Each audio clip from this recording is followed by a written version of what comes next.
If you knew that the things that you were doing right now with your children were actually causing them more harm, that you were creating the very problems in your children that you're afraid the divorce is going to create in them, isn't that something that you would want to know about?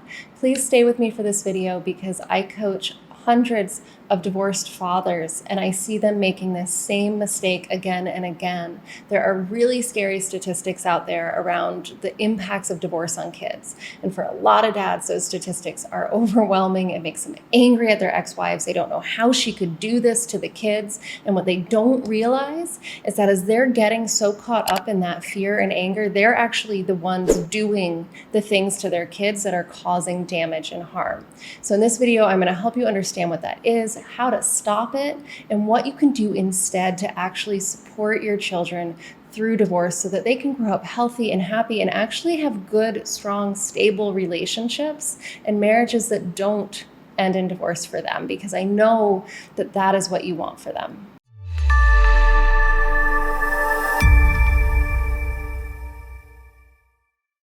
Most of the men I work with were left. They didn't choose the divorce. And so not only are they going through all of the pain and the grief and the loss, but they are also struggling with this lack of agency. They didn't get to choose this. They feel helpless. They feel trapped. And for those of them that have children, the fathers, knowing what this is doing to their kids is probably the worst part of all of it. And it's often the part that they just can't get past with their ex-wife. Right? They don't understand how she could be so selfish, how she could do this to their children. And when I talk to them about this, they have so much evidence to back up what they're saying, what they're feeling. The evidence is all over the internet.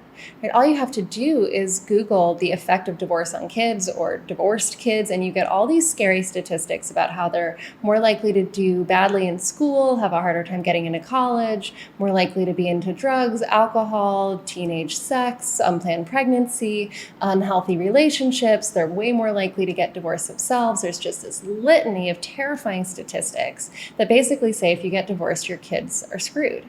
And this is paralyzing for a lot of men. They see this and they think, I have to stop the divorce.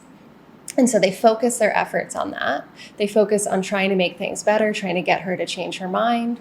And for some men, I've seen men 6 years out in new relationships, kids almost grown, still every time that the kids are going through something hard or facing a challenge, they can't help it. They're sending a nasty text message to their ex-wife saying, do you see what you're doing? How can you do this to them? And there's still, some part of their brain is still hoping they can get her to see the impact she's having and change it and fix it for their kids. But what they don't realize is that they're actually the ones creating a bigger problem here. So when you feel so helpless and you see these divorce statistics and what's happening to your kids, you get the sense that, well, you have to stop the divorce or fix it or get her to change her mind and be there for them as a family unit in order for the kids to be okay. But statistics are sneaky. Statistics don't show us the cause. And so when you see these divorce statistics, people assume, well, the kids need the family together as a unit. That's not actually what these statistics are showing us. We have a whole other body of research from attachment science. Dr. Susan Johnson, the Balbys, there have been people studying human love, human bonding, childhood attachment since the 70s. And what their research shows us is that children actually just need one adult in their life who provides care. It's an acronym. The adult is consistently available, responsive, and emotionally engaged. And now a lot of fathers get upset when I say this because they're like, well, that's the whole point, right? I can't be consistently available because she took the kids away, right? I only get them for a few hours here and there. I only get them 50% of the time. Some dads, I only get them for 3 hours on a Sunday every other week, right? So how can I possibly be this adult in their life? But that's not what being consistently available means.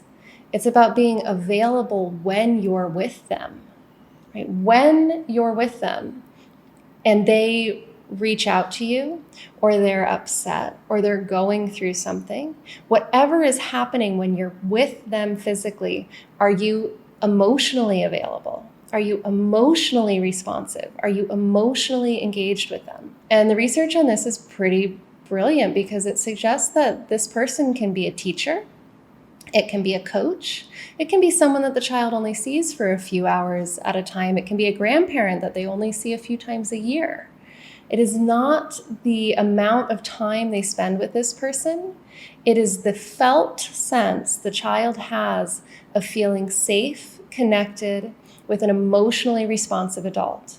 And you can create that for a child in a very short period of time. And once they've felt it, and if every time they engage with you, you are that way, you are consistently available, responsive, and emotionally engaged with them, then they know that you're always there. And it doesn't matter if they only see you at holidays. It doesn't matter if they only see you 50% of the time or one weekend a month.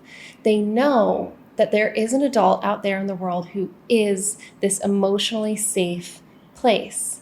And all of this attachment research shows us that children need to feel that emotionally safe connection with an adult in order to grow up and have healthy relationships themselves.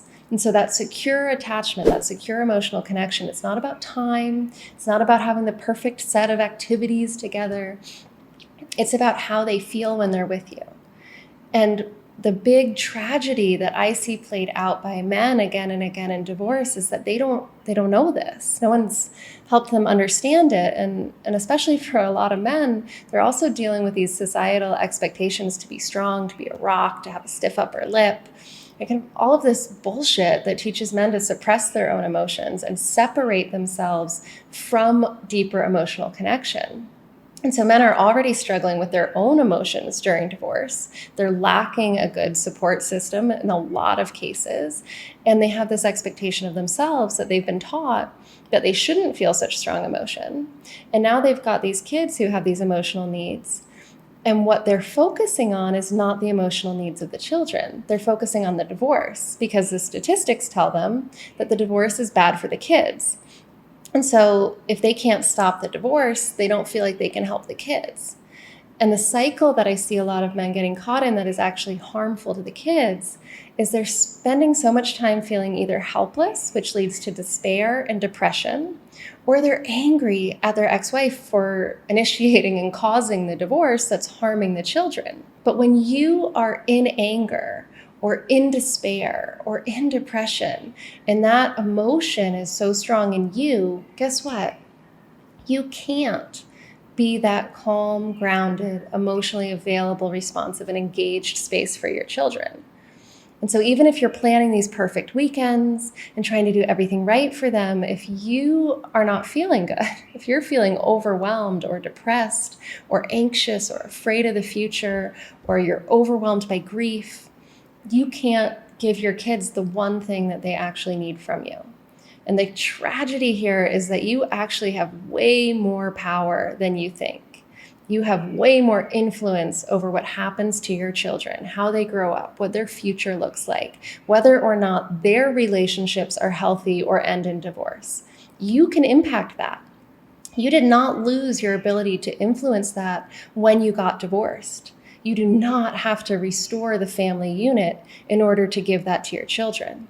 But you do have to take full responsibility for being consistently emotionally available, responsive, and engaged with them every single time you see them. And I know that that might feel like a tall order, and maybe you're not sure how to do that.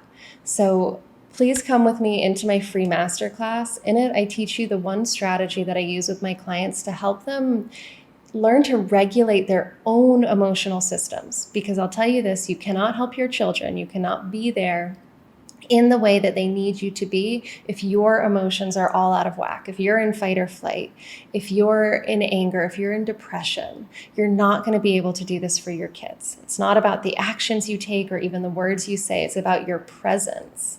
You have to be emotionally regulated yourself in order to provide this for them. So my masterclass teaches you how to do that. It'll help you understand what you need to do to get your emotions calm and balanced and grounded so that you can be fully present and engaged with your children in the way that they need you to be. If you are a divorced dad, please stop focusing on what you can't change. You cannot change your ex's choice. You cannot change this divorce. But we can change the outcome for your children if we shift the focus from all of these things that you cannot control to the one thing that you can, which is how you regulate your own emotions. And the second thing you can, which is how you show up when you're with your kids, how present you are, how emotionally available, responsive, and engaged you are. That work is well worth doing. It will make a world of difference for your children. And I want to give you one example for this because it's one of the most beautiful ones that I have seen as a coach. I know a father, he's not in the US, he's in a country with much more challenging legal system when it comes to divorce and even fewer rights. If I know a lot of you have found our legal system in the US to be biased against men, and I will tell you in some other places it is even harder for men to get access to their kids. But I know a man who has only had his children for 3-hour chunks on Sundays, and not every Sunday, once a month, once every 3 weeks. Sometimes he'll get them every 2 weeks. Sometimes you won't see him for 6 weeks. This has been going on for years, that he only gets his children for these little tiny pieces of time, very, very rarely. And yet, his relationship with his children continues to improve. And his children are healthy. His children are resilient. His children are doing well in school. They are creative. They are smart. They are engaged socially. Why? Because this man, in all of that time in between when he doesn't have his children, he does not wallow in his anger, his despair, his depression, or his grief. He spends that time actively working on himself. He takes care of himself physically, mentally, emotionally. He is constantly learning about how his brain works. He's working with his emotional state. He is getting healthy. He is getting clear. He is healing his past trauma. He's letting go of all of his brain's bullshit that he's accumulated through this life, so that during those 3 hours, once every 3 weeks, he can be fully present, emotionally responsive, and engaged with his children. And it has made a world of difference. It's been a really beautiful thing for me as a coach to see. Most of you are not in a circumstance that is that extreme. And I hope that you will get some inspiration from this client. If he can do it in this tiny amount of time that he has available, so can you. But the work has to be done on yourself. It isn't just about what you do in your time with your children. It's about how you feel, the kind of emotional and nervous system state that you are in when you are with them. So please, if you are a divorced dad, I would encourage you to stop looking at the statistics, stop focusing on your ex-wife, the choices she's made, the things that you cannot change, and start becoming this emotionally engaged and responsive parent, because that is what your children need you to be. And that is the thing that is going to make the difference for them. And the best way to get started on that work is to come with me into my free masterclass, where you will learn that one emotional strategy that you need to calm your nervous system, get grounded and clear, and have the capacity, the ability to move past your own depression, grief, shame, guilt, regret, anger, any of those strong emotions that are coming up, so that you can be fully present and engaged with your children. I'll see you guys in the masterclass. The link is in the video description below. Thanks for watching.